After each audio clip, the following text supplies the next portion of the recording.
Most investors feel comfortable with their domestic equity and bond portfolios because they tend to thrive during periods of economic growth and low inflation.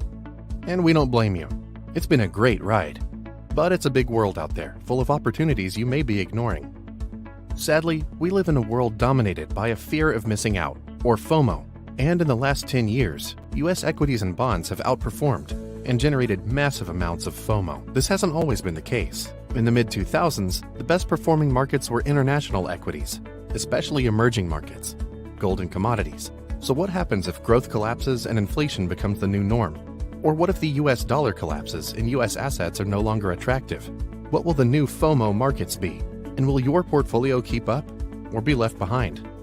Enter Rational Resolve Adaptive Asset Allocation Fund, ticker RDMIX, a strategy that is designed to thrive across different markets and economic regimes. Unlike most traditional strategies that keep allocation static and let volatility happen, adaptive asset allocation applies a proprietary systematic process designed to dynamically transition toward thriving asset classes and eliminate those that are not, all the while aiming for consistent volatility and stable returns. There's almost always a bull market somewhere in the world. Don't let yesterday's FOMO get in the way of tomorrow's opportunities. Instead, let adaptive asset allocation help you fill in your domestic portfolio gaps. To learn more, visit rationalmf.com and check out the Rational Resolve Adaptive Asset Allocation Fund.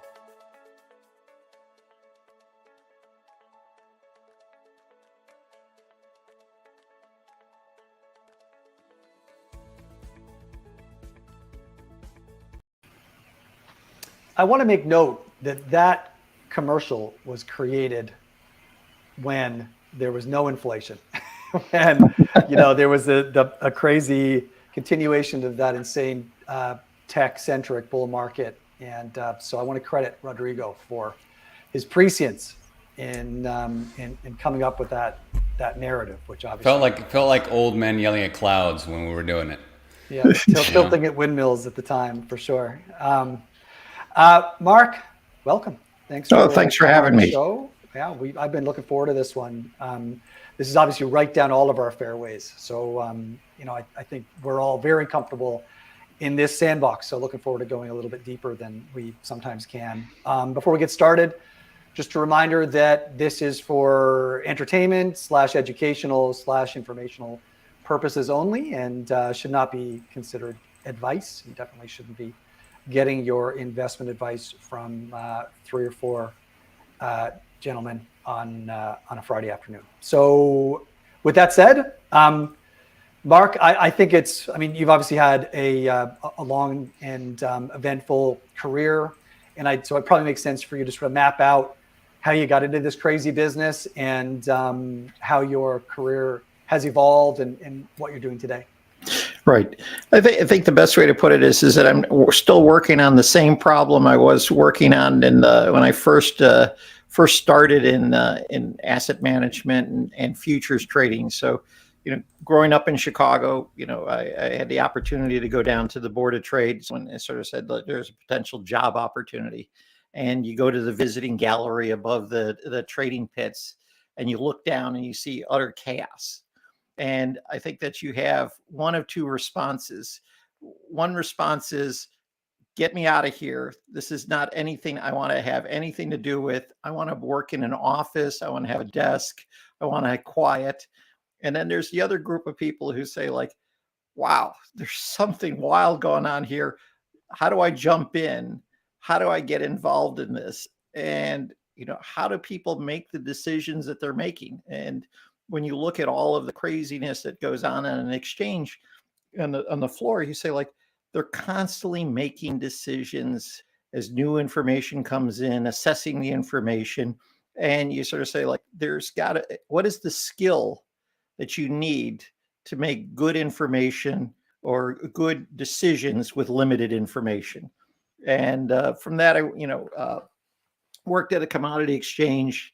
I got my PhD, so I was just sort of said I want to be more of a researcher, but found that academic research wasn't that exciting. So went back to Chicago, worked for the Mercantile Exchange, worked for some money management firms, as the head of fixed income research for Fidelity. And, worked at, sort of the large firms, asset management firms, and then worked for John Henry as his chief investment officer and then the president of the company. So was in the trend following business. And since that time, I've run commodity fund of funds, consulted for pensions and other, organizations that are involved in quantitative and systematic trading, and then doing some work on systematic trading now with one of my partners that we're doing some things for some multi-strat. So, and still help out with manager selection. So you write very prolifically in your blog, but it seems like the bent towards systematic is sort of a prevailing theme. Would you say that experience under John Henry in the trend following business sort of was the one that most impacted the way that you see markets and the way that you want to attack the original problem, as you stated? Well, it a lot has to do with what you think your comparative advantage and skill is. And, some people are very good at discretionary trading and very good at making those decisions on their feet. And I found that I was a person who needed to be very disciplined and structured in my decision. Now, I didn't start out as a trend follower. I didn't sort of plan to be a trend follower. I probably sort of said, I came about it as this works for me. This works as a way that I think to be able to condense information and extract signals. But working for a large money management firm, if you said that you're a trend follower and you work for a large asset management company, that's looked as somewhat askance. Everyone says well, you're just looking at prices. This is in the late 80s and early 90s. People were still sort of efficient market people, and behavioral finance was still relatively new. So then when I worked with John Henry, I think he was unabashedly a trend follower. He said this is the only way to do things, and it was almost like, well, here's someone who really sort of believes this, and it resonated well with me to sort of say I understand what he's trying to do. Now, I think I always sort of said there could be more to this, in the sense that we could use other information too. In the sense as it's coming as an economist, I'd say, well, prices trend, but they trend because underlying global macro events or information is also trending. If global markets trend, then prices will trend. So the two of them are somewhat linked together. And so when you think about that link is that I say, the trend follower is saying, that's all the information I need. And I'm sort of saying is that you could get a little bit of extra value. You could get an extra, performance if you also look at what is the causes of those underlying price trends. But you sort of say that, price is first. Is primal. Price is first. But you might want to understand what are causing those prices, and maybe that could help you with your decision making.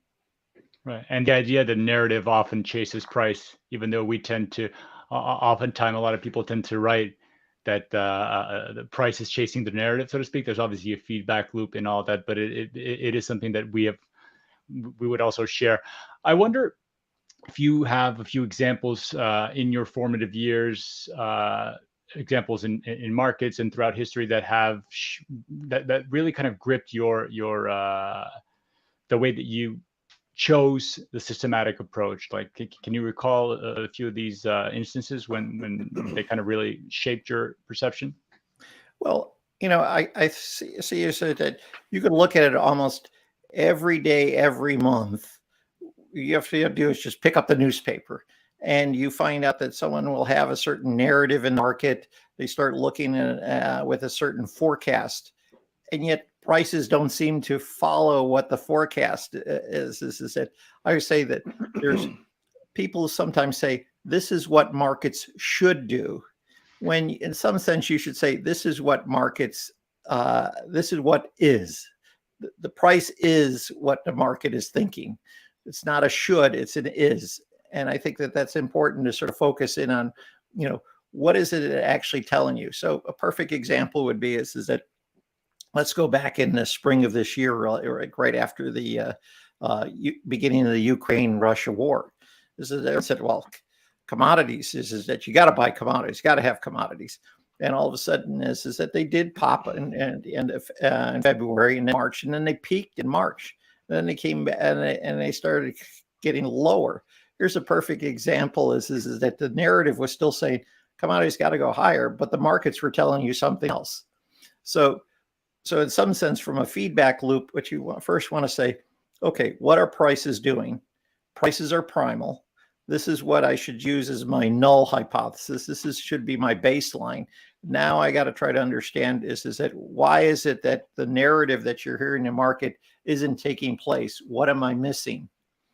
And when you think about what is uncertainty, uncertainty is actually the gap between what you know and what you need to know.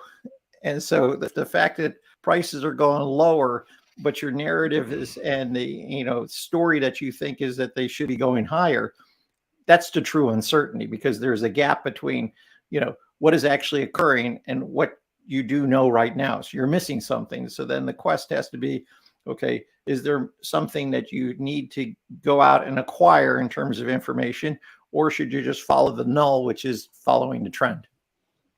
Yeah, I think what you're invoking there in a strange way is almost, and I sort of came to the same kind of conclusion a few years ago, invoking the efficient market hypothesis, where trend following is almost like an expression of the efficient market hypothesis at the first derivative, right? Like if price is set at the margin, price of a commodity is set at the margin, right? So we think about all securities as tradable commodities. Price is set at the margin, then it's the change in price at each increment in time that carries the only meaningful information. All of the accumulated flows that drove Apple to have the highest market cap, or at another point ExxonMobil to have the largest market cap. That's a snapshot in time, but it doesn't tell you where the next marginal dollar is going, or the next decision that is being made by an agent or a participant in market. But it's the changes in trends or the changes in prices that are telling you the average of what the market is betting in the next time increment, right? And so right. I think there's a lot to be said for trend as really almost being, the next most humble way to approach markets. You're acknowledging that the average participant that is currently placing bets that average is probably your best indication about where price is going next, right? And right. You're following the wisdom of crowds, but at a first derivative level, as opposed to at an aggregates level, like is typically envisioned for EMH. Right. There's a analogy with the corporate strategy. So everyone talks about I want to be a first mover. And when you think about a researcher is sort of tries to be a first mover, he wants to be ahead of everybody else. What you find out is that in corporate strategy, sometimes being a first mover actually is not very profitable. You could actually be too early. You could get run over. And a trend follower is trying to be a good close follower. So you want to draft behind the first mover. And the story that often comes in is that we had some investors, they come in and said well, you guys trade corn and soybeans. I said, what makes you think that you have an advantage? And I'd sort of I don't. I said Cargill, or a large grain company, has a lot more information I do, and that's okay. They're the first mover. I just have to be a close follower. And if I'm a close follower and I'm a good signal extractor, then I'm going to do a good job. So I want to draft behind them and all the information that they have. I just want to be a good signal extractor. I don't have to be a first mover. And the secret, of course, is in the diversity, right? You've got all of these specialists, like take Cargill, a specialist in a handful of agricultural markets. You've got, different metals traders who are experts in metals markets. You've got equity investors that are experts at fundamental investing or a wide variety of different takes on equities. So you've got all of these different fundamental specialists, and you're not going to necessarily outperform the best fundamental specialists in any of the markets that those fundamental specialists are specializing in. this one of the big secrets of trend following is if you can kind of get half of or extract half of the information that those specialists are imbuing on the market by virtue of needing to express their views by impacting prices, but you can do that across all of the markets and not really have to be a specialist in any of them. That's the real juice, right? It's not about being a specialist. It's about being the ultimate generalist and being willing to listen to the herd of specialists in each of those individual markets without needing to understand the underlying fundamentals. Surprisingly, markets or market specialists are tremendously myopic.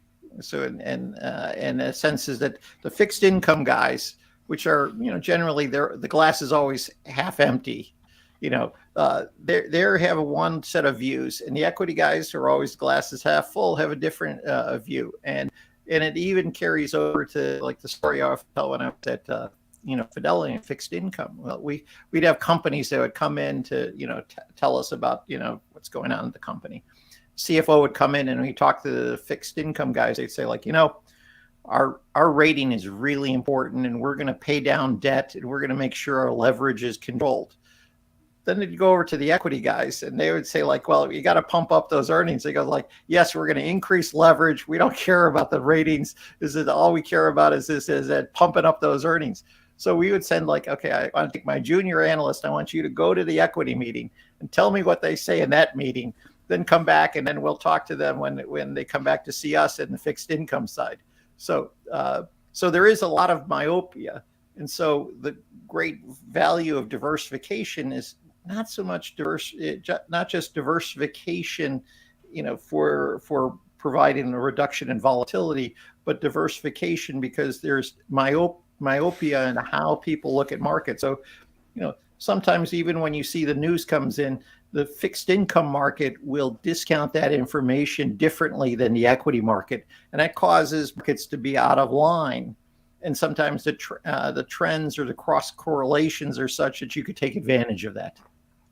So speaking of, or going back to the idea of narrative, right? So far we've kind of created our own narrative about trend following. Right? It's the idea that, you're identifying price movement and kind of hopping on the narrative train in order to benefit from hopefully a positive P&L.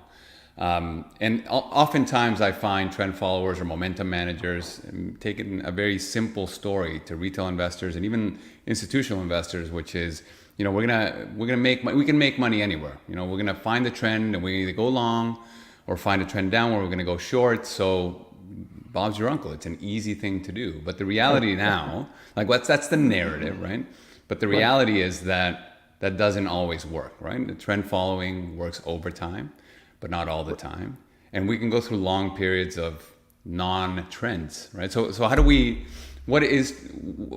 would you define trend to somebody that's new? Would you define it in that way, or how is it that you position it?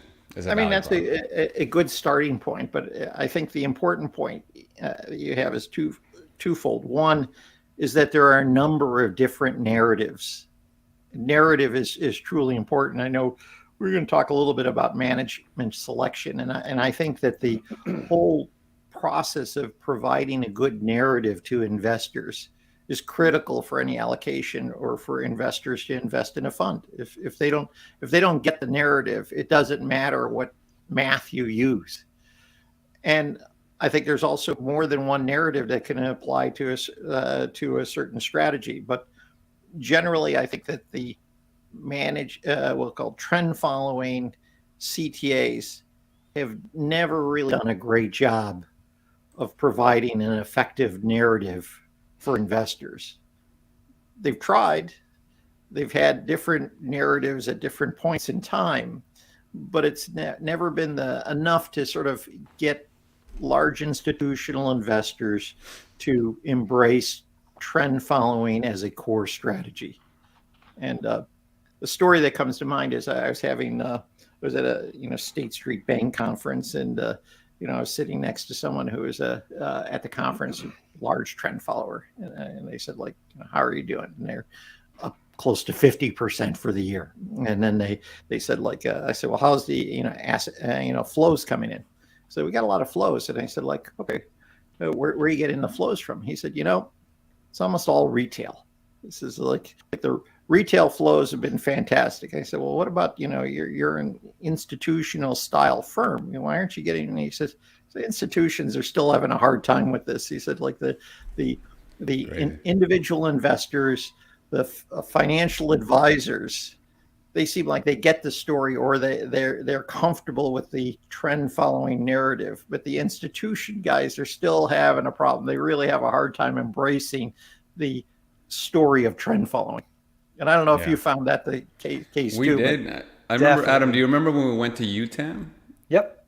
And went and talked about momentum and trend, very captive audience. They all made sense. That there was a quantitative team listening to every word that we were saying. They were echoing the same belief system as the junior quant team. And then at the end of it, we said, so how do we move this forward? And they said, we don't. Like, our board would never approve anything. Like, it's value investing or bust. You're either buying a cheap company that is future cash flows and is a true undervalued asset, but to just allocate based on a strategy that looks at price and does more of the thing that's been working just on that change is impossible. It's not going to happen.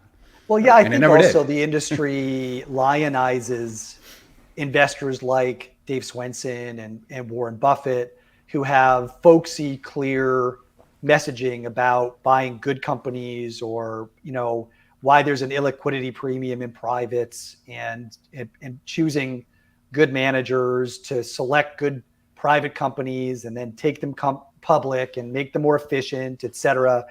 And career risk. So essentially, it's a career risk issue. Yeah, but it's also just, I think, to an extent, but the industry sort of just they adopt things that are understandable, that seem and feel tangible. And if your board is steeped in the Swenson or Buffett mythos, then none of this is going to make any sense, right? It just is not going to resonate. And I think that over the last 15 years, because private equity has done well, because we've been in a unbelievably great market for especially U.S. equity, those belief systems were validated, and there wasn't a need to think outside the box. And we're just became entrenched and hardened, and recency bias played over more than a decade. And so now it's become to echo what you just said, though, Adam. We're at a conference right now in the island. A lot of single family offices are there. I've met a few of these guys. There's a lot of conversation about you were bang on. Last time I saw you were calling the inflation issue and what I could have done and the fact I made money. But at the end of the day, I got to stick to my core. It's understanding what I do. I can't invest in a black box. Right? I've had two guys say the black box thing, and it's really tough. I always sort of say that we're not a black box as trend follower. We're actually a clear box, because we could tell you exactly how we're making a decision. So the black box is the person is that, well, stuff goes into the box and something happens and then out comes some output, but I can't explain why it happens. This is it. Now that could be a discretionary trader. So now I think it's really interesting let's go back to the issue of narrative. This is that a value investor could tell a much better narrative than any trend follower, because people confuse factoids and knowledge with skill. So if I tell you more about, I visited the company and here's what they're doing, or if it's an oil company, here's the amount of rigs that they have, here's the leases they have out in the Permian Basin, here's their success rate. So you give all these factoids, you say, that guy really knows that company. I got to invest with him. And if you go to a trend follower who might be trading oil, you say I'm a signal extractor. The signal's there saying I got to go long oil. It feels good. The illusion of control, right? Yeah. The illusion of control of hearing someone speak so eloquently and have such grasp of all the minutia of the industry and the company, and you listen to them speak for 30, 45 minutes, and you're like, yeah, that guy knows. I'm going to invest with that guy because he knows what he's talking about. Meanwhile, the price might be already fully, all his best case scenario might be fully reflected in the price of the asset, and there might be no additional upside, but then again, it just felt good and it gave the investor that level of comfort to allocate. So I wanted to pull on a thread that you mentioned earlier. You, in a recent blog post, framed the problem or the investment landscape for trend following as kind of a signal to noise problem, where they might even be able to make money in both high and low volatility environments, but not in the middle or not in the transition. Maybe you can explain to us a little bit more of what you meant. Right. So let's, we'll start back with the whole narrative is that, so, in some sense, trend following is easy because we're constantly trying to extract what is the trend, but around that trend, there's going to be noise. Okay. The noise is just the up and down movement of the day. And so in some senses, is that when volatility is low, okay, and noise is low, my ability to extract a signal, all things else equal, is going to be fairly high. So if there's a low volatility, I could have, I'd be able to extract my signals. I'm going to be successful at being able to put on positions, and that could be a good environment for me. And let's take the other extreme, is that when volatility is really high, then you get a lot of people start to sort of seize up their decision making. They start to be a little bit slower. They, at the simplest case, they might become more dollar cost averaging type people, or they might say, I've got to put off a decision, or I'm only going to scale into a position. And so what happens is that you could actually have trends being stronger in high volatility periods. So in high volatility, the signal could be stronger, even though I have higher noise. And in low volatility, the signal could be this: is if they have a same signal but lower volatility, then that signal to noise ratio could still be high, and I could still make money.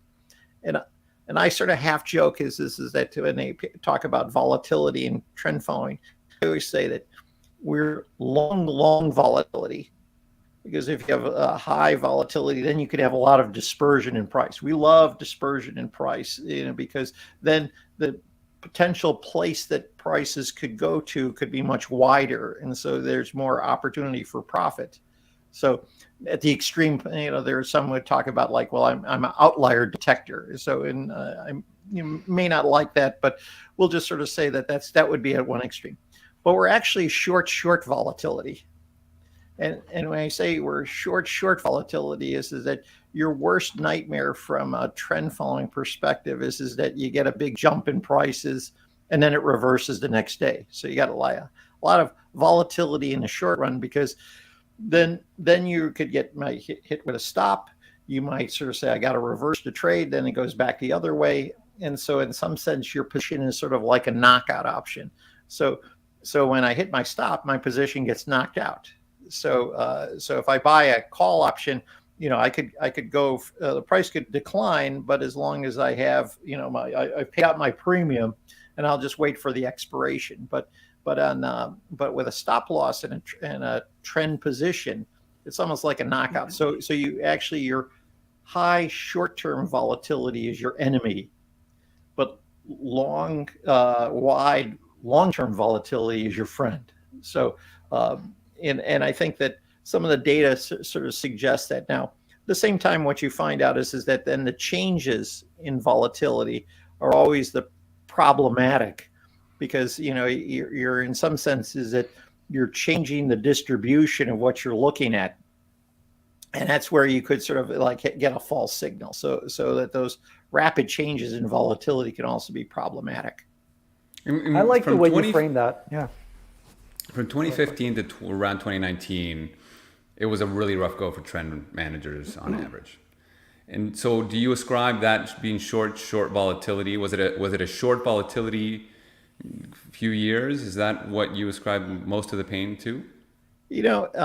What you find out is that there is the big overhang from central banks doing their quantitative easing, which, you have, we'll have it's more than an 800-pound gorilla that's actually pushing on the market. You had the short volatility problem, and I think that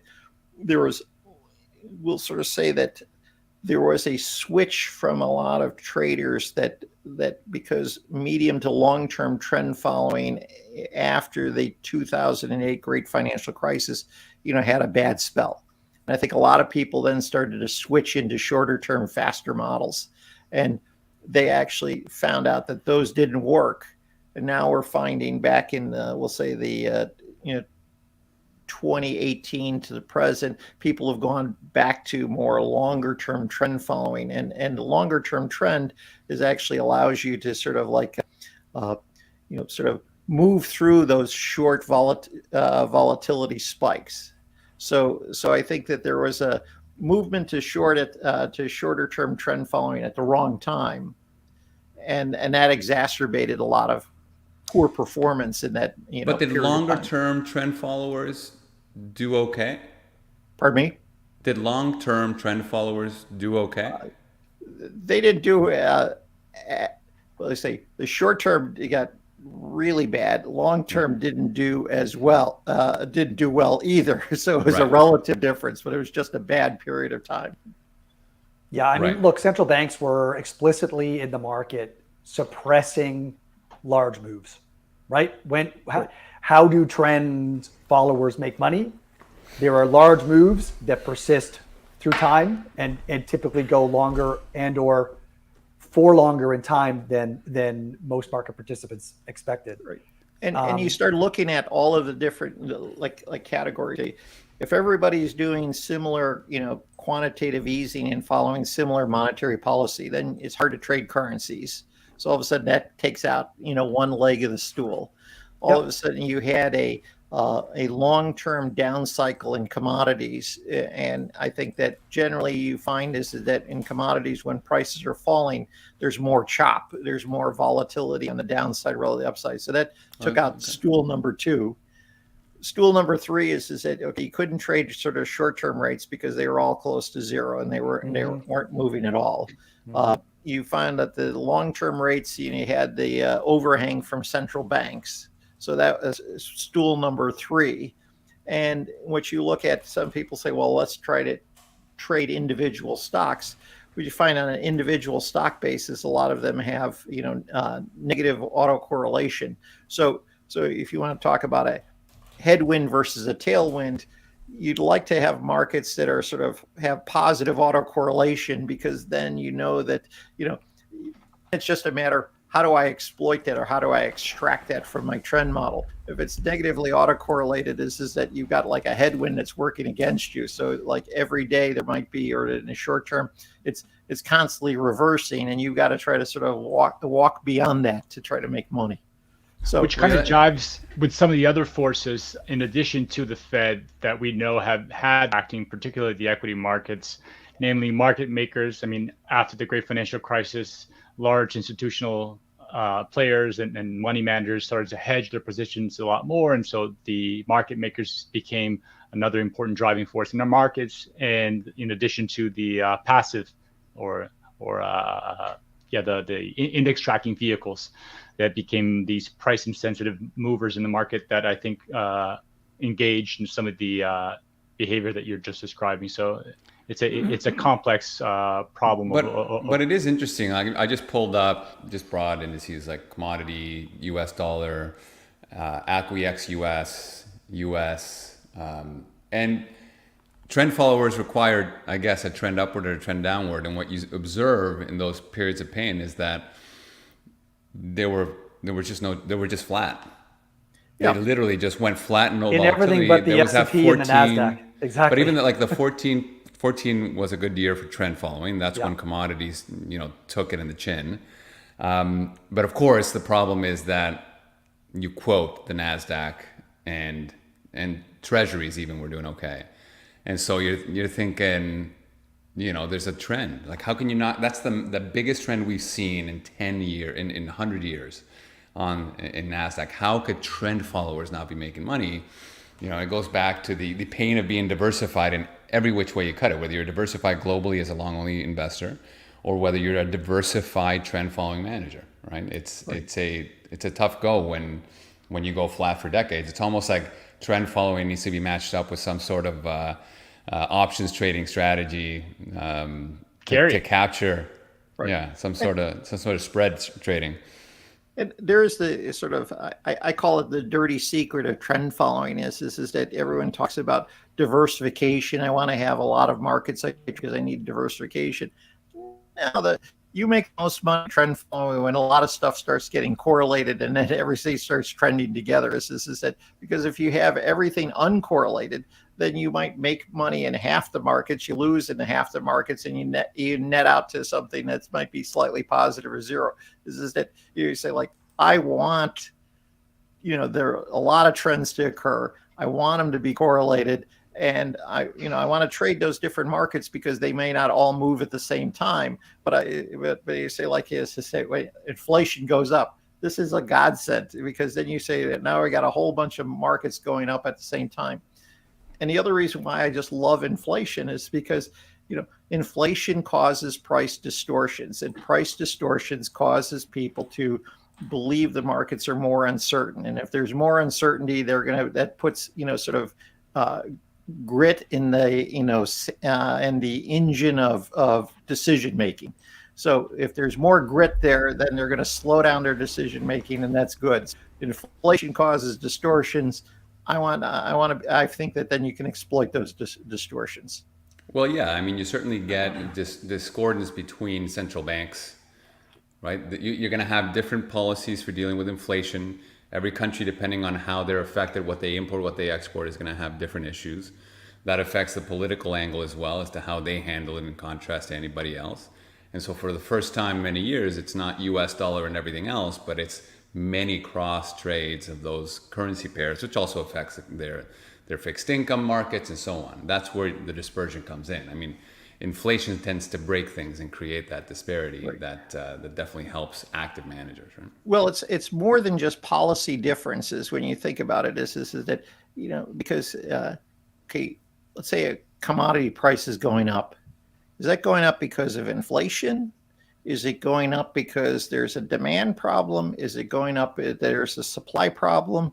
And you don't really know what is causing that. Or even if you sort of say a company that is having an increase in sales, well, is it because they just raised their prices and is that what's causing it? Or is it because, they've got a lot of people that want whatever they're producing? So the perniciousness of inflation is that we use prices as signals to tell us how we should act, how we should invest, what we should buy. And if the prices are being distorted by inflation, then I can't make good decisions. And that's what's really then that's going to cause companies to be more dispersed. It's going to have commodities to be unclear what they're doing. Look right now is fixed income is that with inflation now is that you've got significant inflation, and so that you look at expectations and even 10-year or 5-year forwards is that those still pretty low. Is that there's a huge gap between what we're seeing in inflation and what they're expecting. Is that and what is the real rate of interest if you have volatile inflation? So one thing that they always talk about is that I think Paul Samuelson said is that markets or micro markets are efficient and macro markets are inefficient. And this kind of environment that causes inefficiencies, and that's where you want it, and that's where price information will help you exploit that. So a perfect example is that what is the fair value for a bond right now? So hard to say. So if you sort of say, well, what's the fair value of Ford? You could say, well, I look at GM, I look at Tesla, I look at others. I can say, okay, here's the relationship I should see for there. So there's a limit to how far there's that arbitrage will get out of line between auto companies. But on the macro side, is that what's the value of the dollar? What's the value of a 10-year bond? That comparing apples to oranges to value, then prices become a really good indicator of what you should be doing. Following prices may be more rational than trying to figure out what is the fair value for the 10-year. Now, Mark, do you think it's inflation that creates these dislocations, or is it the rate of change of inflation and possibly it'll be similar as the rate of change of disinflation comes our way eventually. Like what is it? Is one side different than the other, or are they kind of both two sides of the same story?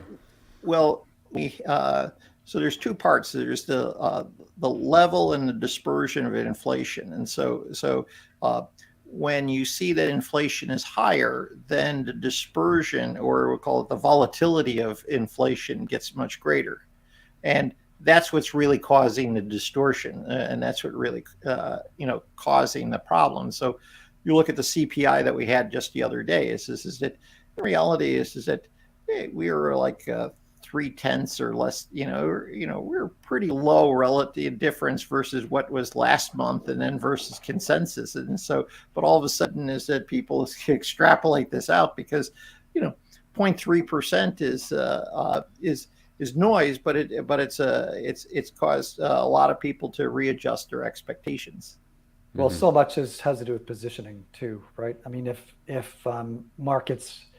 investors hadn't come into that print so unanimously short, or so unanimously long the dollar, or so unanimously short rates, right? Then we wouldn't have seen nearly this kind of move, right? I want to pull on something you mentioned, which I think is a really important point, Mark, about the fact that trend followers make the real money when a lot of the markets all correlate, all end up kind of moving in sort of the same direction, right? Right. And I think that's a really good insight. I think what I want to add to that is that by virtue of being able to view. So what's happening, right, is that there is one big muscle movement from a macroeconomic standpoint that is converging and driving, several sectors to all kind of move persistently in a direction, right? And so you're not really picking up. It's not like every individual market is operating on its own. They're all expressing a dimension of one bigger force, right? But what's great about it is that you're able to view that larger force from a wide variety of slightly different angles, right? So you don't have to make one big bet. It may converge largely on one big bet. Like certainly we know over the last few weeks, probably several months, that systematic managers have been long the dollar and short rates, right? How do we know that? Because when everything reversed yesterday, universally systematic managers all got hurt. They all got hurt together on exactly the same trade, right? What was that trade? It was betting on more persistent inflation and a more hawkish Fed for longer. Now we get a print that suggests that maybe we aren't so confident about that. And all of the different markets that were pricing that particular force then reverse together, and you get a difficult few days. Well, I guess the one thing is, while I said the dirty secret is that we want them to be highly correlated because that's where we make the most money. The other part of the dirty secret is that when we all get correlated our positions, we also are taking a heck of a lot more risk too. So if things go reverse, then you're going to have a big problem. But exactly. The difference between what I'm talking about is let's say a discretionary trader is that, like, a discretionary global macro trader will say, well, I've got X number of bets, but usually what happens, they're one bet expressed in a number of different markets. So and a trend follower would say, I'm not going to come up with one specific bet, but my model may signals are all similar, so I organically turn into a single bet. Exactly. But it's not because I have the view.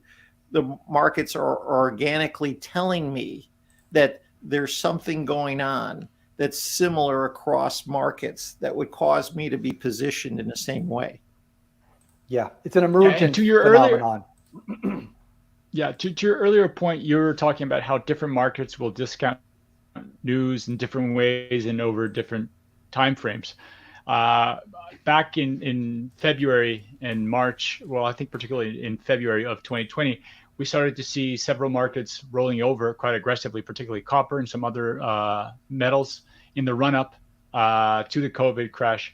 Throughout your professional life and in your experience, have you seen some markets be the truth, if you will, converge into a price level that is more accurately reflecting what is happening in the market? Other markets have been slower to arrive at that same quote unquote conclusion. Right. The truth may change at time to time, but there are a couple that are sort of bellwether markets, which are it seems very consistent. We know that oil is a bellwether market. Okay, it's almost as though that because if that rolls over and it goes higher, eventually that's going to spill over. So it may move first, but eventually then it's going to have spillover effects in other markets. Is that we'll sort of say that dollar, euro, dollar, yen, sort of major currency markets is that you see one moves and then you're going to have a spillover to the other. Is that you look at 10-year bond, it's and then you could sort of look at the large equity indices. This is that. So you have some bellwether, and then in some sense, a lot of people say, well, I'm going to make more money as a trend follower by trading more markets and then trading, the less liquid markets. Is that usually what happens is that they might actually trend more because there's less liquidity and there's less traders involved, but they're usually still sort of correlated to one of the bellwether. So if gold starts moving, you're going to start to get some of the other, precious metals moving along, and some of the trends the signal may be stronger. It may last longer. Crude oil moves, and then you might see products start moving along with it. So and they might last longer. So that's where you get the opportunity. I want to acknowledge Michael Harris asked a question in the comments about volatility scaling, and this is a perennial topic of discussion in the trend channel. So maybe Mark, I don't know if you have any specific thoughts on that. Right, and this is we'll sort of say that those are battles that were fought. I think we'll say when I was at a major trend follower, where we'd say like, how do we handle volatility? How do we target volatility? And so, on some senses, is that you sort of say like, well, volatility is going to affect your signal to noise ratio, right? So that on one hand, you have to think about how do you include volatility, or how do you use that as an input in this we'll call it the signal extraction. So that's the return side. Then there's also the volatility. You say like, well, how do I want to scale, certain markets? Is that natural gas is going to be more volatile than another market, so you can't sort of say I'm going to put the same dollar amount. So that's a second that makes a big difference. And then you'd say like, well, what is the range of volatility that I want to have in my fund overall, in the portfolio? And I think the one thing I get really nervous about is that people who sort of say, well, I want to target the volatility at the portfolio level, because then that means is that if you don't have a lot of positions on, that means you're going to have to scale those up more to sort of hit your target for your portfolio. When in some sense I like to sort of see more volatility in the portfolio itself. So if there are less opportunities, you shrink the size of the portfolio, you shrink the risk, the volatility goes down. And then sometimes if there are a lot of opportunities, you allow the volatility of the portfolio to go much higher. So you allow for more, volatility at the program level based on the set of opportunities you have. Yeah. So you get conviction weighted exposures in the market rather than just assuming that you always have the same edge. Right? Like your exposure in the market should reflect the edge that you have in trading today on all of the different markets that you're trading. We shouldn't just always be assuming we have the same edge, right? So we're looking at some model recently with one of my a friend. We were working on this, and You say, well, okay, since we want to have it, is that it's going to be a scaled factor, and so the signals have a scale, and then we could rank order all of the positions, and then but if the scale sort of gets close to zero, we could say like, well, technically we could have a situation we have no positions on, so because we're just not getting anything that we think that has a appropriate return to risk, and I said like, well, can we live with a situation that we might go all to cash? And we said like, yeah, we like that. That might be the best option for this portfolio. And in that sense, is that, well, how does that from a volatility sense? Is that some clients would sort of say like, I can't believe you take that volatility over some range to sort of like a really low number. And we said like, that should be fine, but we just want to also have the ability that, if we're seeing a lot of opportunities, we want to sort of ramp it up. Like your worst scenario is that you have good trends in place, you're making money with those trends, and then someone says, well, because we want to put a cap on volatility, we're going to start peeling off our positions, we're going to peel off our risk. And so we're going to reduce our ability to make money when we have the greatest opportunity for profit. Now, you might say that, because volatility on an individual market gets so high that my signal to noise is now low, therefore I should off risk. That's fine. The question is that if, let's say, the portfolio is making money and you got a lot of positions on and markets are getting more volatile, but you have quote unquote good volatility as opposed to bad volatility, you want to sort of keep that good volatility on.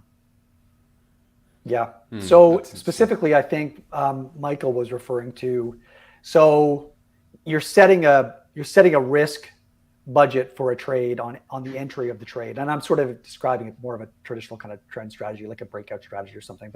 But so you've got a position on now. There's the price is broken out or whatever. Your signal is fired, and you've got a risk budget for that position. If the volatility of the underlying market jumps as you've got your position on, do you want to manage the size of that position so that if volatility escalates dramatically, you're going to lower exposure partway through the trade? Or do you just always have the same risk on that you originally put on and allow the market to run as far and as fast as it will without trying to manage the underlying risk? Right. I'm going to be half pregnant on this thing. So in some senses is that you always want to look at what's your into risk ratio. So what I always go back to this, principles of, signal to noise. So in some sense, if my, return to risk for that particular trade is really high, even though the volatility is going higher, but my opportunity set is really strong, then, I might, hold on to that. Now there might be a final cap on how much, max risk I'll take in any one position. So that might be constrained. But if, let's say I just have a jump in volatility, but I'm sort of saying I got a really good signal, I might sort of stick with that. But, if let's say that I'm just have, when you think about it, is that if I'm looking at just a linear extrapolation of a trend and I get a spike in volatility, my signal to noise ratio has gone down. So by definition, it may become a less attractive trade. And so I might be taking some of that off. Interesting. Yeah. And so I just want to pull on that a little bit, Mark, because you're now, you hinted at this idea of expectation, right? And I think this idea of having an expected return or an expected Sharpe ratio for a trade is generally anathema to the sort of classic trend followers, right? And then this might be a really good segue to get into something that we talked prior to the show about the idea of ideologues versus pragmatists, right? I may be connecting the wrong dots there, but I do definitely want to get there. But how do you think about that? Because I mean, we run it as quants rather than as trend followers, and we explicitly have expected returns for each of the trades. All of our models have an expectancy. We sum all the models, that has an expectancy, but that is anathema to, I think, how the original kind of classic trend mechanics works, right? Where it's like there's a signal, I'm on. Right. In some sense, the classic trend follower would say is that all I'm looking at is what is the price doing relative to some measure of trend, and as long as it's above it, I'm going to do it.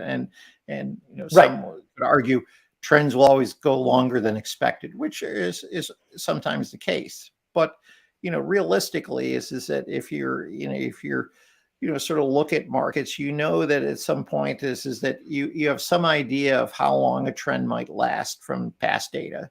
You could sort of say like how much move has it happened in the past. Now it could be greater than that, but you should sort of scale it, have an idea of exactly what should be the expected return on a trade. And I think that could be well, what's the environment? So if we're in a recession regime, then I might expect that a downtrend in equities could last longer than it would if I was in a steady state or a positive regime. And so you can use that to sort of give you a little bit of help and support in how you look at the portfolio.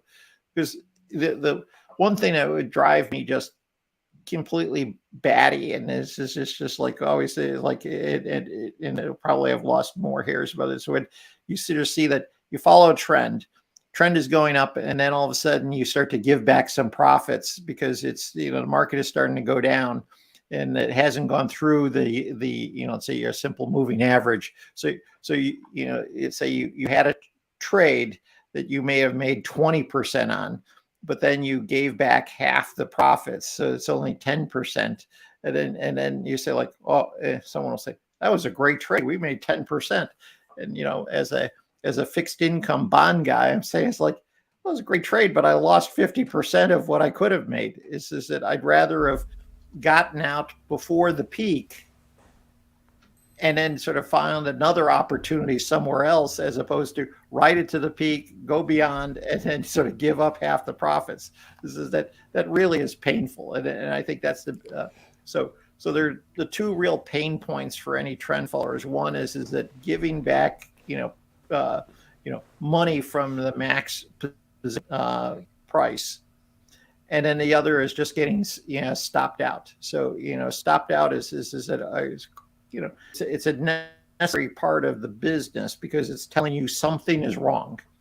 And I always sort of say it's like I'm being Ulysses lashed to the mast when we go past the sirens. Is that I got to stop myself from hitting the rocks. So you have the stop loss. But those are the two pain points. Is that when you get stopped out on positions repeatedly, because then something is wrong.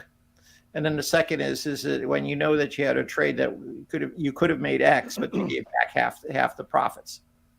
So Mark, so I think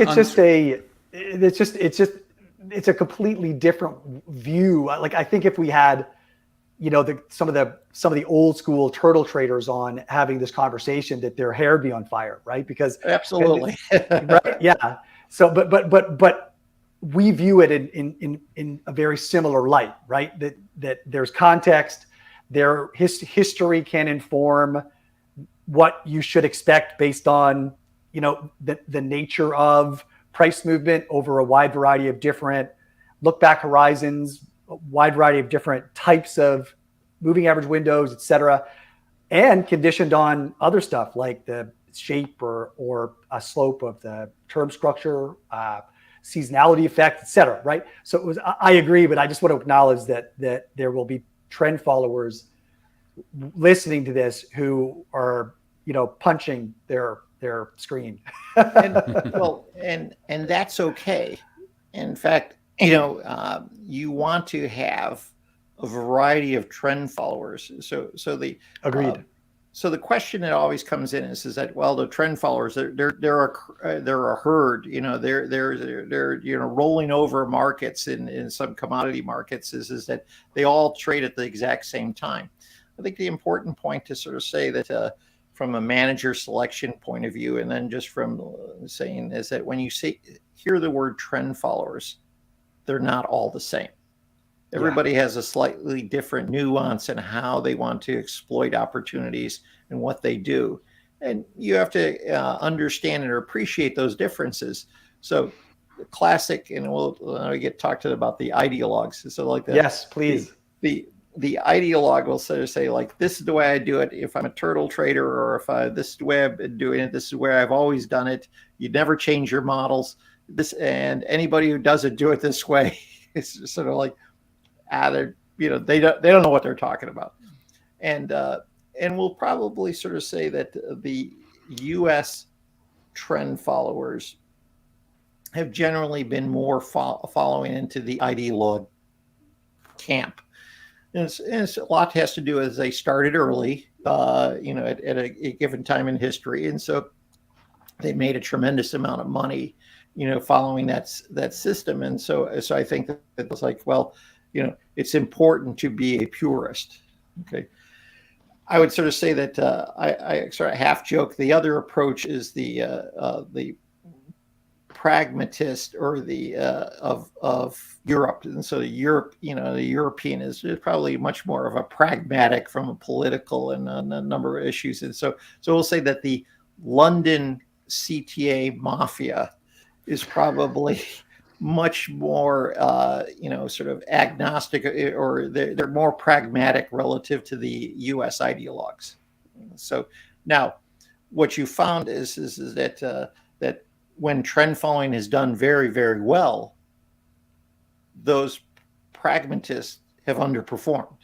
The ideologues have won. So during certain periods of time, the ideologues have just gathered a tremendous amount of money, and the pragmatists have sort of had a smoother return, but they missed out on those big trend explosive periods. So I don't have all the numbers in front of me of, let's say, our, we'll call it, I call it the London trend mafia, or CTA mafia.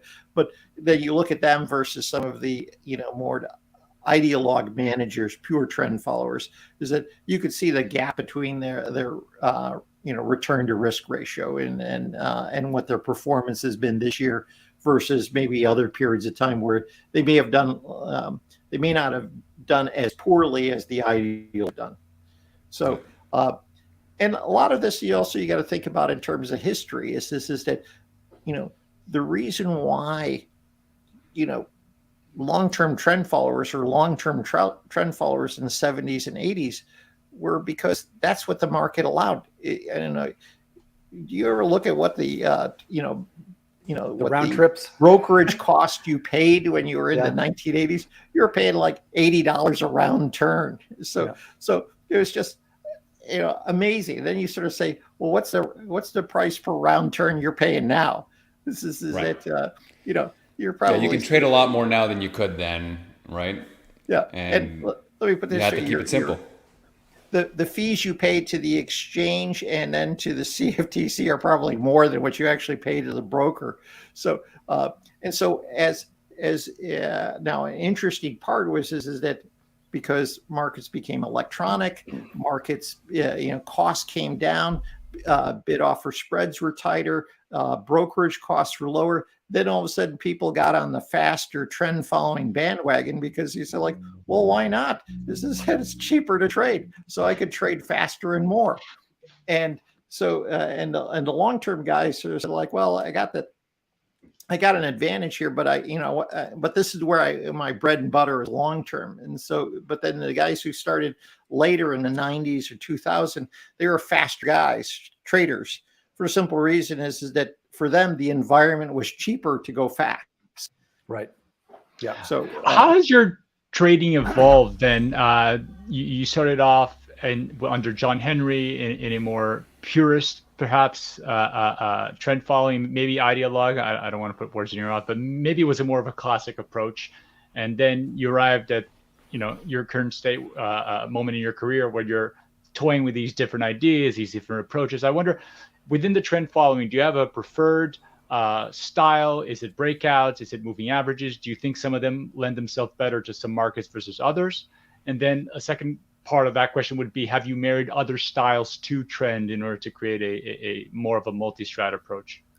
So I think there's always been an approach of trying to marry different styles. And because, a perfect example is that, when people talk about diversification, I always use the term STM. You want to look at style, timing, and markets as your three dimensions for diversification. So you want to have market diversification. So you trade a lot of different asset classes. It doesn't have to be the number of markets, but the number of classes, the number that is uncorrelated across. So you cover that. But there is a limit to what you can do on market diversification before you bump up against liquidity issues. And then the other place where you're going to get a lot of bang for your buck is timing. This is that sometimes long-term trend following does well, probably intermediate to long-term in the long run does better, but sometimes short does better. And then when you blend those signals together, is that you're going to get a better, you're probably better mix. So short term is it can get a little choppy, but it does sort of take you out of some of, when you net it all out, you take out some of the extremes, and then you look at style. So you can have breakouts, which is I always call it a nonlinear system, and then you can have a simple moving average is more of a linear type of system. So you can move between those two, and then you also can think about style difference and exactly what you're trying to extract from the market. So we were doing a FX program, and there we sort of said, yes, we want to have a trend component, but then you also wanted to have a carry component, and carry does really well. It does well when trend following is not doing well. You just need to have a conditional factor, and this is when you get more sort of global macro-y. This is that if volatility pops, or there are certain conditions, or if there's certain stress in the market, you got to get out of carry. And if you play it blindly, you're going to get crushed. And those are the times when also trend following will start to do better. Okay. And then you also want to look at something. You could look at fair value models. You could look at models of volatility. So we're doing one thing for a couple of clients where we build portfolios of alternative risk premia. And you could sort of say, well, you can bundle up different risk premia together and you can get a pretty good portfolio that's going to give you a smoother return. And now this gets in the classic problem is that we know that trend following is going to have a lumpy returns. It might be really good over the long run, but it's going to be lumpy. And hard to stick with. Running a business, sometimes you got to just sort of say, people don't want lumps. No. In some sense, when I talked about a trend follower that earlier is up 50% for the year, is that think of what the impact that just done on their last 3-year track record or last 5-year track record. You have a 50-year up move, then they're thumping their chest, and as all ones are saying, is like, well, look at my 3-year annualized returns. It's that if you did it on a 5-year basis, you have 1 year 50%. That just adds 5% to your annualized return. So you could have some pretty bad performance in the first 4 years, and then that 50% number sort of turns you into a stellar manager. Yeah, lots of 1 stars went to 5 stars this year for sure, and back to 3, and then back up to 5. So Mark, let's talk a little bit about you talk about clients and allocations and putting together portfolios for people. We've done a lot of work in trying to change the language of capital efficiency or portable alpha into the return stacking concept, right? Because the biggest issue tends to be, I want my 60-40 return, or I want my equity portfolio return. I don't want to carve out performance from my traditional portfolio to put in this like chunky, non-correlated strategy.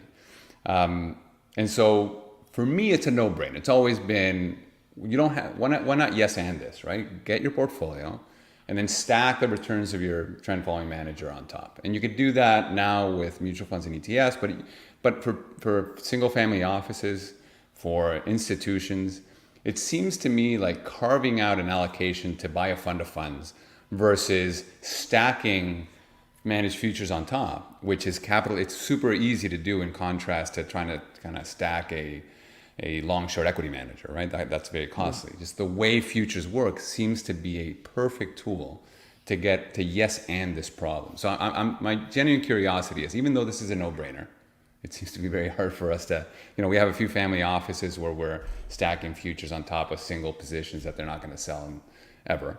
But broadly, I'm not getting a lot of traction on that. So when you deal with clients, how often are you being asked to do a capital efficient portfolio for them versus carving out from their portfolio to create an allocation? What's the well, I think it's still like sort of the carve out, like, okay, we're thinking of giving a 3% allocation as opposed to, when you think about the trend following, okay, that or if you want to call it, it's interesting on language, is that we always call it trend following, is that if you're an equity guy, it's always got to be momentum. So it's a momentum factor. So that it could be trend following, and I think there's been some academic research that show trend following does better than the classic momentum style. But so they want momentum, and so we talk to a lot of clients where you say, like, well, what you really should think about is that let's take, for example, your bond portfolio. So you got sort of corporate credit. So basically what you have is treasuries, and on top of that you've got a risk premium, and the risk premium is your credit exposure. Yeah. So why don't we take the following is that let's get rid of some of corporate bond exposure, because that may be a bad time in a cycle. And what we'll do is we'll take the treasury portfolio and we'll overlay on something, some other alternative risk premium on top. You call it momentum. It could be something else. But you say, like, in some sense, that's very capital efficient. All you're doing is swapping out one risk premium for a different risk premium. That risk premium could be associated with trend. It could be momentum. It could be something else. But, that's a more efficient use of capital. And or even the classic is that people sort of say, like, I hate that volatility that you have in there. Say, like, well, let me put it this way. If you want to get a real impact from trend following, you want to find the most volatile trend follower you have. All you care about is the information ratio. All you care about is return to risk. And then you want to find the guy who has the highest volatility, because for any dollar exposure you give for a high volatility for the same Sharpe ratio, you're going to get a much more bang for your buck on your overall portfolio. And and I understand this is I was going to say something like, well, that's a hard concept. Is that I think they understand it. It's just that the pain that they'll see if something goes wrong is so high that they're sort of saying, my career risk or the pain risk of trying to explain that is much higher than the gain I'm going to get from efficiency. And that's the human nature that we see. It's just that we live in a world of regret, and there's a book by I think it was like Daniel Pinker, and he said, like, there's two types of regret. There's regret if only I did this, that's the one type of regret. The other regret is, well, at least this didn't happen to me. And so in some sense, a lot of the family offices is that they don't want to suffer that regret of, sort of investing and then something goes wrong. So, and this gets back to when we talked about the whole narrative storytelling is that how do you sort of tell quick stories, good stories that could get people to sort of have that light bulb moment. And, some people sort of push the idea that, well, telling narrative, that's all marketing. But when you think about, great scientists, that scientific ideas were popularized when they was associated with a great narrative. Mm-hmm. So narrative drives science, narrative drives data, and narrative drives allocation. This is it. You just got to find the right narrative. Just to take it one step further too, Mark, building on Rodrigo's point about return stacking. I'm perpetually scratching my head at why allocators don't think more deeply about the trade-off between allocating to a small number of multi-strat managers versus a larger number of managers that are dedicated to a single strategy. And I'm motivated by a few things. One is, first of all, if you're paying performance fees, then you're going to pay a lot more performance fees. If you've got 5 funds that are each 1 in 20, you're going to pay a lot more performance fees to those 5 funds than if you were to take all those 5 funds, wrap them up in one multi-strat, and then pay performance fees on the performance of the multi-strat, because the amount of performance fees you pay inefficiently is a function of the Sharpe ratio of the underlying strategy that you're paying performance fees for. So that's number one, you're paying more fees. Number two, you don't get any of or you get much less of the potential capital efficiency. So you've got 5 different sleeves. They're relatively uncorrelated. You're allocating to 5 different funds. Each fund is 15 vol. You put them all together and the portfolio is like 10 vol, right? Whereas if you were to put them all together in a single fund, you could then rescale that up so that you've got a higher Sharpe portfolio that is delivering 15 vol, so higher expected returns for the same level of risk. And then the third thing is just the massive cost of all of the extra trading. So you've got 5 different managers. They've got uncorrelated trading strategies, which means that, and they all have an information coefficient of 0.51 maybe.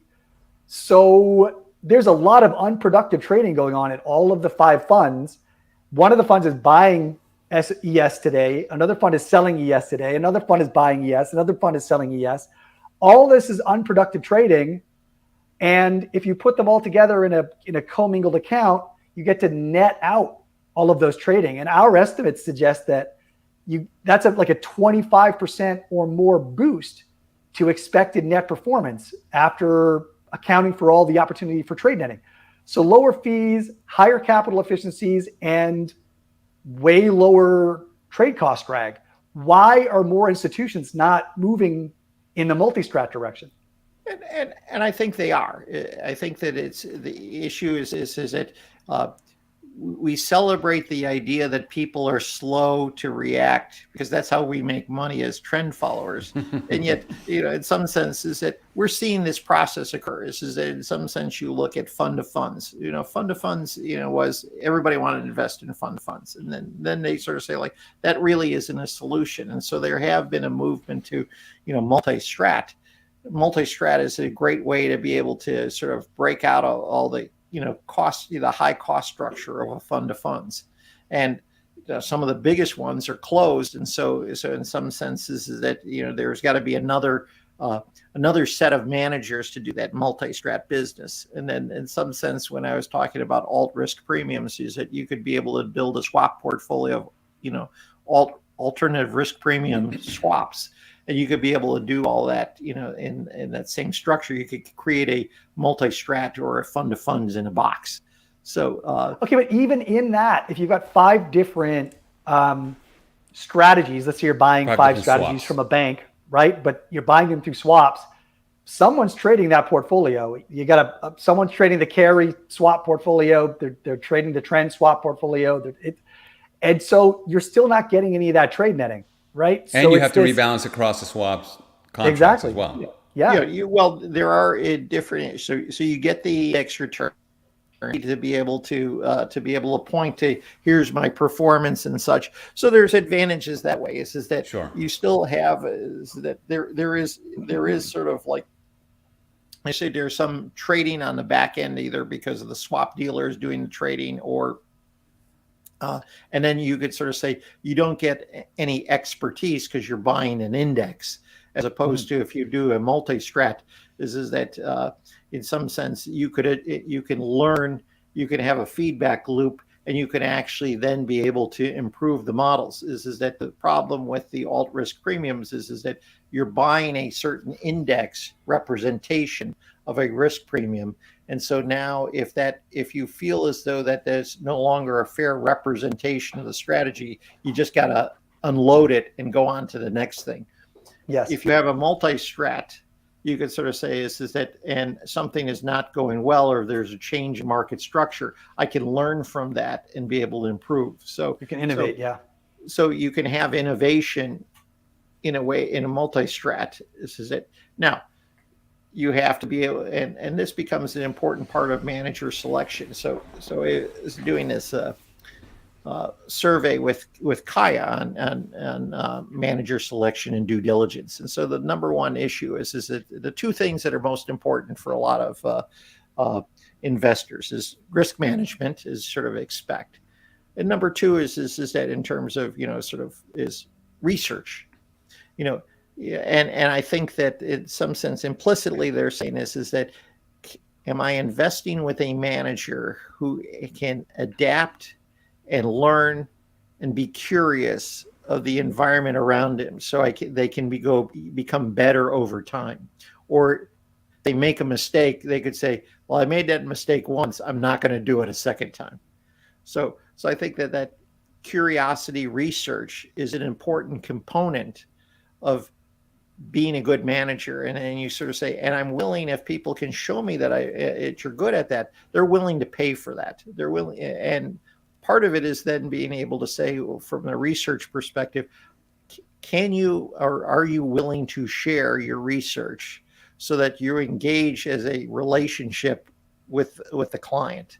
And I think that some managers do that very well, and some of them do it very poorly. Some quant managers have been, so we'll sort of say the type that they're very guarded about what they do and how they do it. And so, I've gotten to the point is that, so I use the analogy of chefs and cookbooks, and I've been using this for a while. So if you've heard it before, stop me. But you go to a bookstore. So you go in the bookstore and you say, I'm going to go down to the cooking session, and you go see all these chefs have all these cookbooks. Like you go to the best barbecue or they get the best how to do this French souffle. You go in there, you take the book, you look at it. They say, okay, here's all the ingredients you need. Okay, here's all the steps you got to go through to do this. Here's all the pictures of what I'm going to do. And then I'm going to give you a description. First you do this, then you do this, and here's what it's going to look like. And so you take it, so like, I got to buy this book. I'm going to be able to do a nice souffle when I get home. And what happens when you get home and you try to replicate that recipe? What happens? What do you think happens? Yeah, it doesn't work out. I mean, we've had lots of these types of examples where, we wrote this adaptive asset allocation paper back in 2011. We've had at least a handful of managers come up to us, or ex-managers come up to us and say, we read this paper, we replicated it, we ran this in our own strategy, we made a couple of tweaks, inevitably, right? We made a couple of tweaks to make it our own, and they fell flat, right? It just, they didn't have the fundamental understanding that went into, why the decisions that were made. So I generally, I can agree with that to a point. I do think that there is reason to believe that if you share all your secrets, then you're going to give your competitors a much easier time to eventually catch up to you, right? Like there's a lot of really smart, highly incentivized, highly motivated people in this space, and risk premia are probably not going away, but there is a limited amount of alpha, right? So to the extent that you believe that there's alpha in your process, whether there's alpha in your model creation, your back testing framework, your innovation pipeline, how you approach the problem. I don't know. There's institutional alpha too, the way the workflows within your company. There's a variety of different sources of potential alpha, right? But that alpha is definitionally scarce. Right. And now, I will sort of say that, one, I think that there's a happy medium. So there's sometimes, even when you go to the recipes, is that they'll give you some pictures, but they don't sort of say like, okay, here's how you have to knead the dough a certain way to get it just right. But so you got to hold back some stuff. But I think that one thing that the term I like, and I think AQR uses it, is that there's Craftsman Alpha. And that's how you put everything together. So it's like you could sort of say, trend follower. Okay, that's, I look at past prices. I could use some moving average, so I could use some other more sophisticated approach, but it's still looking for trends. Okay, there's it's not that hard. We haven't invented a new way of looking at trends in the last 20 years. This is there's ways that you get a little bit of an edge, but if there's no trends, you're not going to make money. But what really separates a lot of the managers is what is called the Craftsman Alpha of how do you take that trend, a single model for a single asset, and how do you bundle that together into a portfolio? What's the sizing? What's the way in which you determine what's going to be the maximum position? How do you manage the risk? How do you sort of set up stop losses? And so when you sort of say that if I'm looking at a manager, or if I was doing a due diligence, I'd sort of say like, okay, you're probably not going to tell me, how what's the driver for how you we'll call it the signal extraction.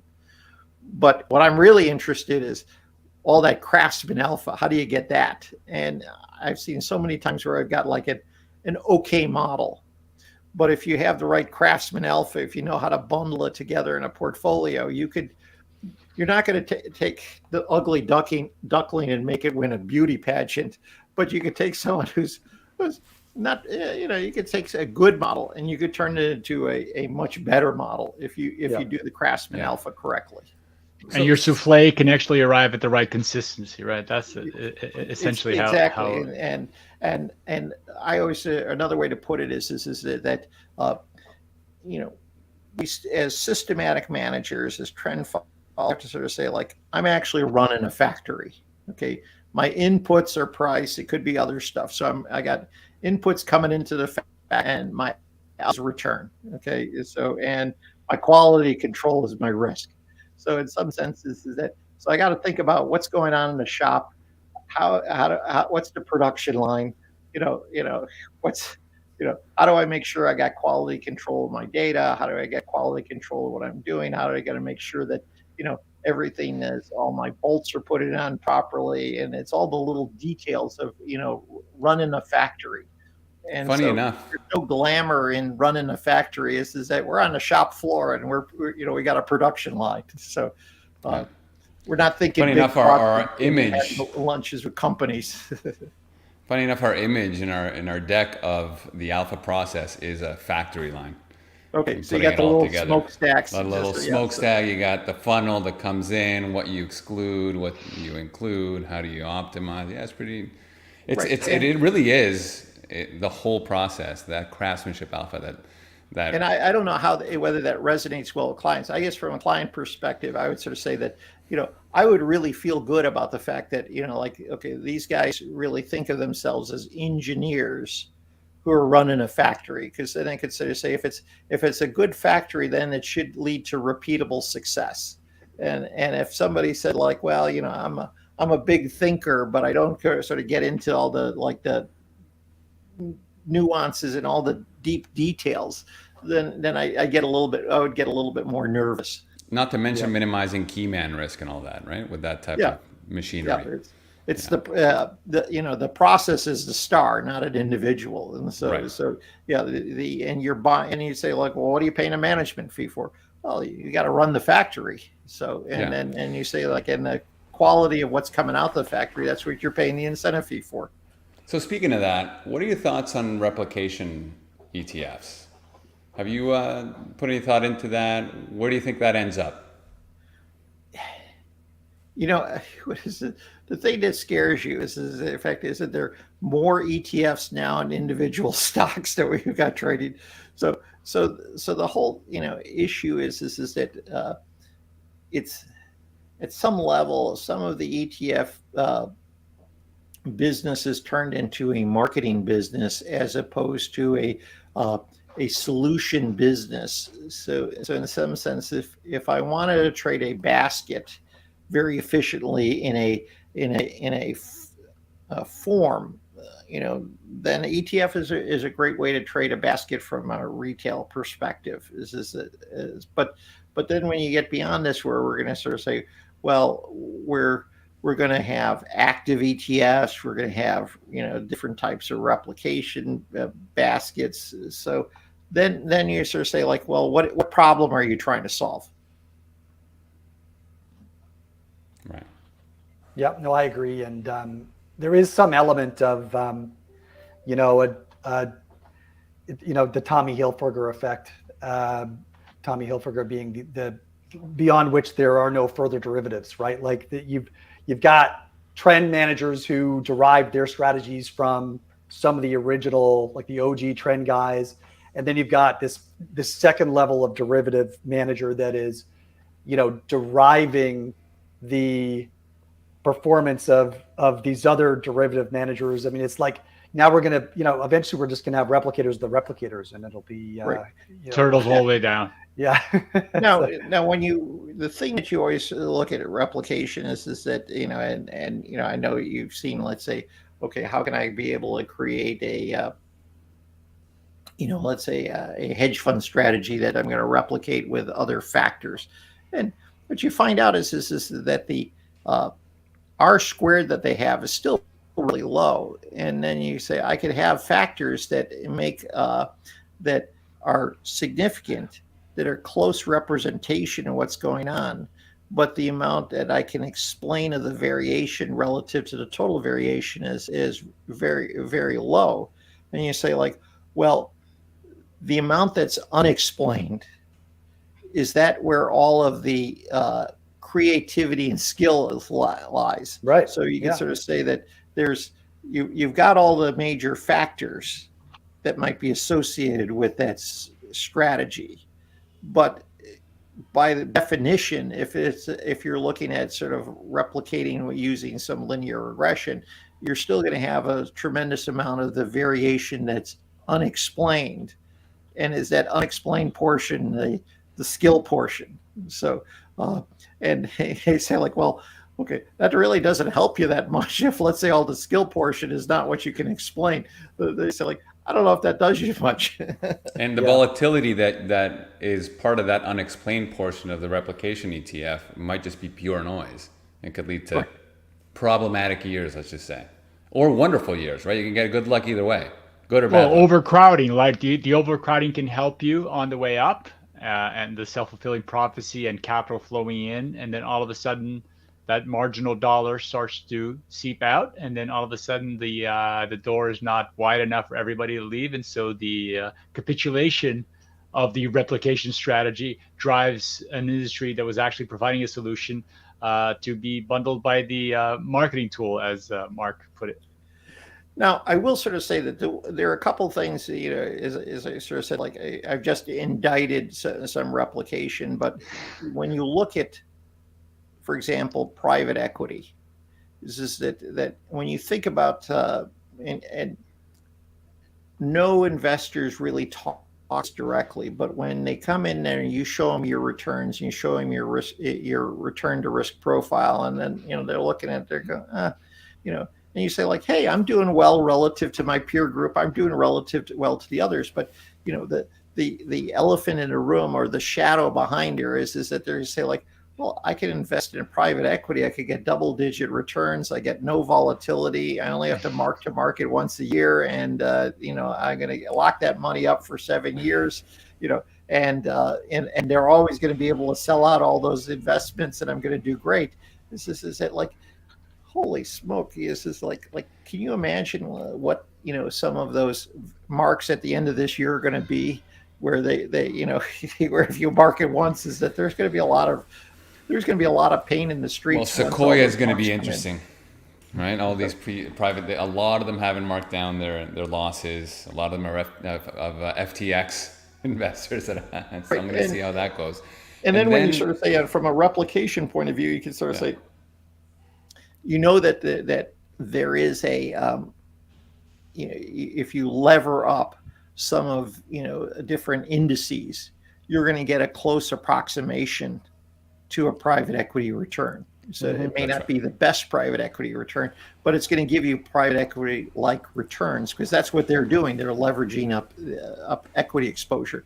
Now, the reason why people don't want to do it is because, like, if I take a leverage position in, a number of, let's say, small cap indices or different types of indices, well, I got to take that mark to market every day. So I don't want to take that pain. So even though I have the liquidity, even though I'm going to get similar return and I sort of get a much lower fee schedule, is that at the end of the day is that I don't want to take that mark to market.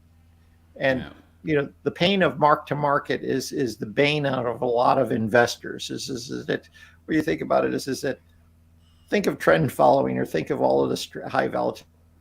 What would happen if, let's say, in a trend following strategy, you say, like, you're going to buy it on January 1, we're going to stick it in a drawer, and we can't look at it except until the end of the year. And at the end of the year, we're going to open up the drawer and then say what you did. This is that. If only. For the most part, I think a lot of people would sort of say, like, hey, this is not a bad strategy. I like trend following. This is that if you just sort of said, put it in a drawer, open it up once a year, take a peek, and you say, like, damn, this is a good strategy. So what is Cliff calling it? He's calling it Cliff volatility recycling. Volatility recycling or volatility washing. Because it's like volatility laundering. It's like laundering. That's it. Volatility laundering, right? And it's just, again, going back to human nature and what we need and what we should have doesn't necessarily jive with what we need. A way of volatility laundering that I'm finding interesting is that those hybrid strategies, right? Those return stack strategies that you're hiding some beta. We know that when you grab your equity and you add some trend following, the line gets smoother. The correlation is about zero long term. Yeah. And if you show people, choose a line over the last 15 years that you'd prefer, they prefer the hybrid line. A way of volatility laundering might be like starting to look at those kind of combined return stack combos, right? And we'll sort of say, no one, people may not have started out and said, I'm intending to launder, volatility because that's my road to success. It just sort of then takes a life on its own. Or similarly, say, from the machine does it. Yeah, from the trend following perspective, is like, and I've seen this from managers. They say, like, well, what we're going to do is I'm going to have a long position in equities attached to my trend following over the last decade and a half.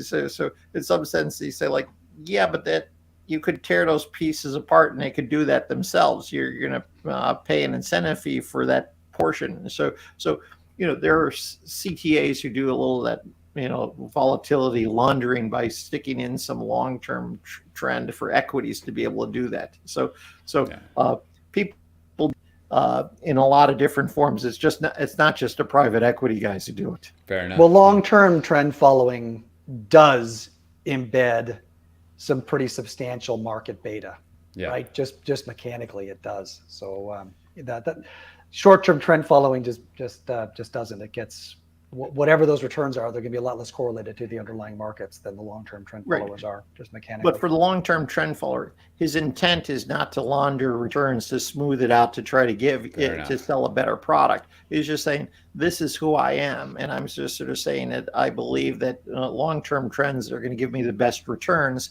And so given that there's a long-term positive movement for equities, it means that on general you should be more long-term with those positions. So it's de facto it comes out there, but it's not an attempt to launder or to sort of smooth out the returns. It's just say, this is who I am. Yeah, intent matters. Yeah, for sure. Before we let you go, Mark, and I know you've already been extremely generous, but do you have any insights that you feel are more unique to your process in terms of manager selection in the systematic space that you would want to share before we wrap this up? Well, the one thing that I guess is that, and this is from the survey work I did with Kaya, is that it's interesting that we tried to rank order what are the strategies that are most difficult for investors to do their due diligence. What's sort of most difficult for you to figure out? Mm-hmm. And I'll just do a quick search. What do you think are the most difficult strategies for investors to make a decision on. Well, I would think structured credit's got to be up there, but also I'm sure quant systematic has got to be up there too. So it's like venture cap and private equity are hard, so because you are making a long term, you're locking in an investment, and there's a sort of trust me factor. So and then you got to talk about marks and other stuff, but global and systematic strategies is that they say that we have a high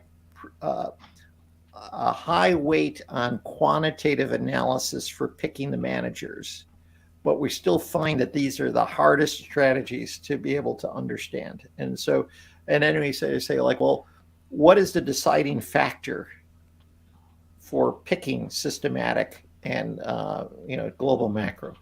He says it's based on qualitative judgment. It's on the qualitative side.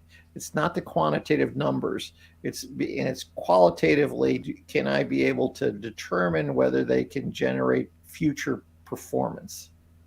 And I found that sort of really interesting, because you sort of say like, the classic is that you got systematic managers, you've got we got good statisticians, and yet they're telling me that my choice of managers is going to be based on the qualitative judgment of what I think of the manager himself. I actually think that I would lean in the same direction, right? Because aside from the sort of operational due diligence, compliance, et cetera. Yeah.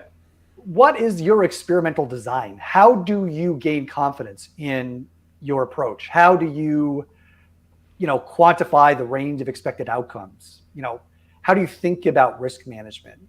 These questions, the answers to these questions, I think, are fundamentally vastly more informative about what to expect from the manager going forward than just looking at past returns. Right, and I think that putting it in a slightly different framework, it's what's your awareness of the world around you, and how you sort of fit in your tools to be able to take advantage of the world in which you think we exist in. And in some sense, you'd say like a data scientist or a statistician has a tremendous toolbox. So you got all these different techniques you could be able to use. Mm-hmm. And what separates a good manager from a great manager is that does he know what is the appropriate tool to use in the world in which we live? And in some sense, when you think about it, is that it's like, yeah, if I take a hammer and I use that to screw something in, it's not going to work. Hammer's a good tool. It's just not, but it has to be used for the right program. And so it's being able to say, I understand the markets well enough to be able to say, I can appreciate and I can tell you why I use this kind of tool or this type of technique in this kind of situation, because this is where I'm going to be able to create an edge. And I think that's critical to the whole process. And I think that having this sort of awareness of the world around you is critical. So there's he's a Columbia historian, is Adam Tooze. So he's written stuff about the crash, and he's a really prolific writer. And so he spends a lot of time talking about the poly crisis. Yeah. Exactly. So it's the poly crisis, because then when you think about a poly crisis, then you say like, okay, how can I extract if there's conflicting crises that all can occur at the same time? How do I sort of be able to handle that, and how can I be able to deal with that? And in some senses that you say like, well, some macro strategies won't work well if you have a poly crisis, because you're getting different conflicting signals. And so in some sense you'd say like, okay, I might have to put more weight on just what is the process of what's going on in flow, what's going on in trend, because I've got these conflicting, headwinds and tailwinds from different types of crises. So a perfect example is that like, hey, we're fighting inflation, we're fighting a debt crisis, we're fighting an energy crisis, we have a geopolitical crisis, we've got trade issues. So all of these things are sometimes in conflict, and then sometimes using prices might be the best way to deal with that, because it's as I say, price is primal. The best way to sort of get at some of these issues. Yeah, on an ensemble of models. What did you say? Style, timing, and markets. Right. Yeah. Yes. Just ensembling and. Yeah, the ensemble is probably a better word to use. So I like that framework there. Yeah. Yeah, it clarifies a little bit what the important steps are, because you can have, I think, was it Chris Schindler talked about managers coming to him and saying, look how uncorrelated I am. And he's like, yeah, that's because you don't trade these 20 markets. So you're uncorrelated for a very simple reason, the markets you chose, right? And the data would tell you otherwise. Like, oh, this is pretty good. It's uncorrelated. I wonder what it is. You look under the hood and you realize it's just less diversified strategy that used a cheap trick to try and fool us.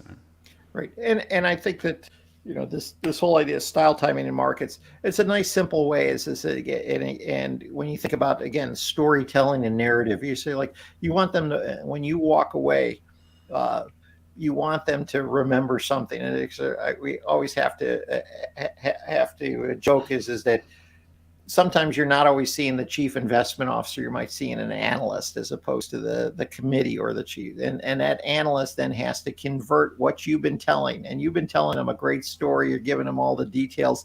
And he has to, and there's a good chance that he walks into the elevator with his boss. They're on the 20th floor. And he has to, and he goes, "Who'd you see?" And he said, "Well, I saw these guys from Resolve." And he said, "Well, what are they all about?" What do they do? Yeah. And if he can't explain it by the time he gets to the to the lobby of the building, you're done. It's almost like he'll be like, "Well, never mind. I'll tell you." Yeah, never mind. So if you could sort of say, "Hey, look, they're it's complicated. They're systematic. They're disciplined. They follow. They have different styles, different timing. They have different markets, and they follow trends.